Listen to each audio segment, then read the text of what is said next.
सगियूं जे कच्चे में रहंदड़ हज़ारे ॿोॾि मुतासिर ग़रीब ख़ानदाननि जी सिंध सरकार तरफ़ां का बि वाहर न थी सघी। इलाइक़े वासी तक जे चूंडियल नुमाइंदनि मां नाउमीद थी पंहिंजी मदद पाण तहत रस्ता ठाहिण लॻा। SS न्यूज़ जे रिपोर्टर रहमान फिदा अब्बासी मूजिबि सगियूं जे कच्चे में हज़ारे ॻोठ आबाद आहिनि, जंहिंमें ॻोठ मतलब कल्होड़ो, ॻोठ मोहम्मद सूमर कल्होड़ो, लाल ॾिनो चन्ना, ग़ुलाम हैदर माची ऐं ॻोठ हाजी आदम ख़ान कल्होड़ो समेत केतिरनि ई ॻोठनि जा रस्ता ॿोॾि जे पाणी में ॿुॾी विया। ॻोठाणा पंहिंजी मदद पाण तहत रस्ता बहाल करण जी कोशिश में मसरूफ़ आहिनि। ॻोठाणनि मोहम्मद उर्स कल्होड़ो, ख़ादिम हुसैन कल्होड़ो ऐं ॿियनि SS न्यूज़ सां ॻाल्हाईंदे चयो आहे त गुज़िरियल 2 महीननि खां वॾियुनि तकलीफ़ुनि सां मुंहुं ॾेई रहिया आहियूं।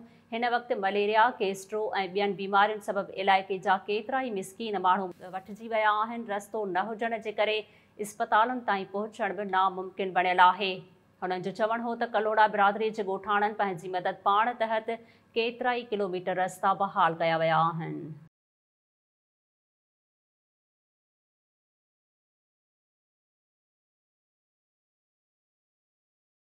नाज़रीन, वधीक ख़बरुनि ऐं अपडेट्स जे लाइ ॾिसंदा रहो SS न्यूज़ वेब चैनल। असांजे चैनल खे लाइक ऐं सब्सक्राइब करणु न विसारींदा।